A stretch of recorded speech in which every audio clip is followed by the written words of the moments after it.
بڑے سے بڑے کسی ڈاکٹر کو لاؤ اور کسی فلسفی کو لاؤ، اسے کہو یہ نکتہ سمجھا دے، منطقی کو لاؤ کہ ہمارے ہاں تو جس کے دل میں پیار نہ ہو، سخت طبیعت کا بندہ، لوگ کہتے ہیں اس کے پہلو میں دل نہیں پتھر ہے، تو ہمارے ہاں تو یہ ہے کہ دل میں پیار نہ رہے تو پتھر کہلاتا ہے، اور مدینے کے پتھر حضور سے پیار کر رہے ہیں۔ اور ایمان سے بتائیں، ڈاکٹروں سے پوچھیں، حکیموں سے پوچھیں، پیار کس شے سے کیا جاتا ہے؟ دل سے۔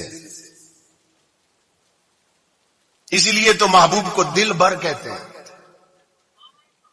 اسی لیے کہتے ہیں وہ میرا دل بھر ہے، اسی لیے کہتے ہیں وہ میرے دل میں رہتا ہے، اسی لیے کہتے ہیں وہ میری جان ہے، کیونکہ جان بھی دل میں ہے، اسی لیے کہتے ہیں اس پہ میرا دل آ گیا ہے جس سے پیار ہو جائے۔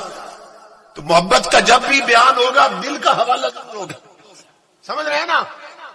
امام الانبیاء کے علماء حضور فرما رہے ہیں یہ پتھر مجھ سے پیار کرتے ہیں۔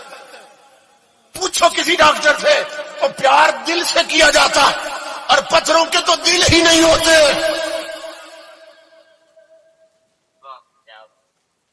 تو پھر پیار کیسے کرتے ہیں؟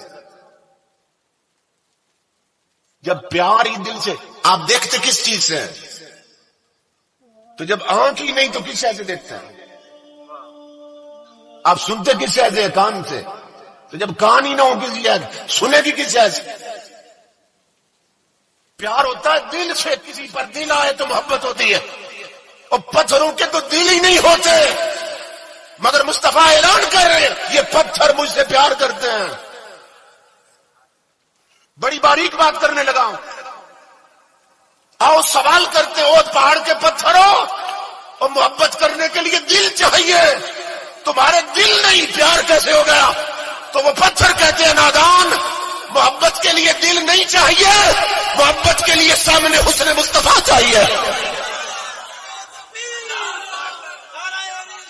کہتے ہیں کہ محبت کے لیے دل کی ضرورت، محبت کے لیے دل کی نہیں، سامنے حسن مصطفیٰ کی ضرورت۔ جب حسن مصطفیٰ سامنے ہو تو پتھر ہو تب بھی پیار کرتے ہیں، درخت ہو تب بھی پیار ہو جاتا ہے، مٹی ہو تب بھی پیار ہو جاتا ہے، نباتات ہو تب بھی پیار ہو جاتا ہے۔ امام الانبیاء جب طائف کے بازار میں تبلیغ دین کے لیے تشریف لے گئے طائف میں، تو حضور فرماتے ہیں میری زندگی کا سب سے سخت دن تھا طائف کا دن، کہ وہاں کے جو سردار اور وڈیرے تھے انہوں نے گنڈے اور بدماش حضور کے پیچھے لگا دی، پتھر مار کے نکال دو، سر سے پائے مقدس تک حضور زخمی ہو چکے تھے، جسم سے خون مبارک نچڑ چکا تھا۔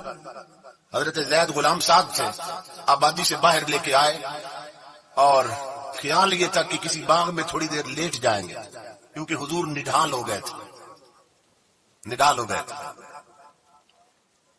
امام الانبیاء باغ کی طرف جا رہے تھے اور بننے پہ جا رہے تھے، جس طرح راستے بنے، آپ پہاڑی علاقے میں رہتے، بننے ہوتے ہیں، پگڈنڈی ہوتی، اس پہ جا رہے تھے حضور۔ لیکن حضرت زید فرماتے ہیں اسی بننے پر ایک بیری کا درخت تھا، اس کا تنا اتنا موٹا تھا بیری کے درخت کا کہ پورا بننا اس نے اپنے گھیرے میں لے رکھا تھا، اور جو بندہ بھی اس بننے سے گزر کے جاتا اسے اس بیری کی وجہ سے بننا چھوڑنا پڑتا، اور نیچے گہری زمینیں تھی تو گہری زمین میں اترتا، درخت کو کراس کر کے پھر بننے پہ آتا، ایک اترنے کی تکلیف پھر چڑھنے کی تکلیف۔ حضرت زید کہتے ہیں میں پریشان کہ حضور کے پاؤں مبارک زخمی ہیں، اور آنکھیں کبھی بند ہو رہی تھی کبھی کھل رہی تھی، نڈال تھے حضور، اتنا خون بہ چکا تھا۔ اب یہ بننے پہ درخت ہے، اب میرے رسول کو بننا چھوڑنا پڑے،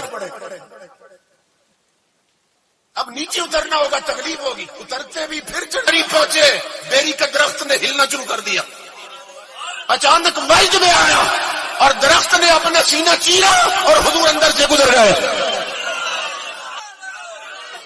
کہہ رہا تھا مدینے کے تاجدار بننا نہ چھوڑیے، میں تو اسی انتظار میں تھا کہ کبھی یار سامنے آئے، میں اپنا دل چیروں اور دل یار کی گزرگاہ بن جائے،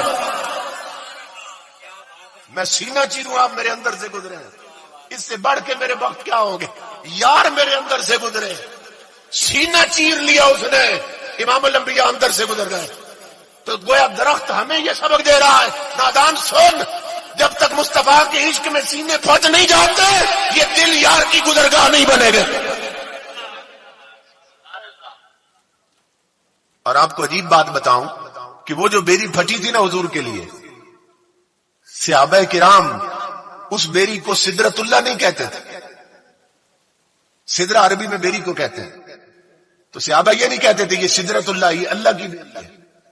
صحابہ کیا کہتے تھے؟ میں دکھاتا ہوں اللہ کی عزت کی قسم، وہ کہتے تھے یہ سدرت النبی ہے، یہ سدرت النبی ہے، یہ نبی کی بیری ہے۔ کیا نبی کی عاشق بیری ہے کہ جس نے یار کو گزارنے کے لیے اپنا سینہ چاک کر لیا۔ سدرت النبی، نبی کی بیری۔ اب پھر اس بیری کے بیر تو حرام ہو جانے چاہیے، غیر اللہ کا نام جو آ گیا، کہتے ہیں 11ویں شریف پہ غوث اعظم کا نام آ گیا، یہ غوث اعظم کی 11ویں اس لیے حرام ہو گئی، تو بیری کے بیر بھی حرام ہو گئے ہوں گے، نبی کی بیری جو ہو گئی۔ عقل کا علاج کراؤ۔ اللہ تو امام الانبیاء کے غلام ہو، اللہ رب العزت نے تاجدار کائنات کو یہ عظمتیں اور یہ شانیں عطا کی ہیں۔ حضور کو درندے بھی پہچانتے ہیں، پرندے بھی پہچانتے ہیں، جمادات بھی پہچانتے ہیں، نباتات بھی پہچانتے ہیں، امام الانبیاء کو حیوانات بھی پہچانتے ہیں۔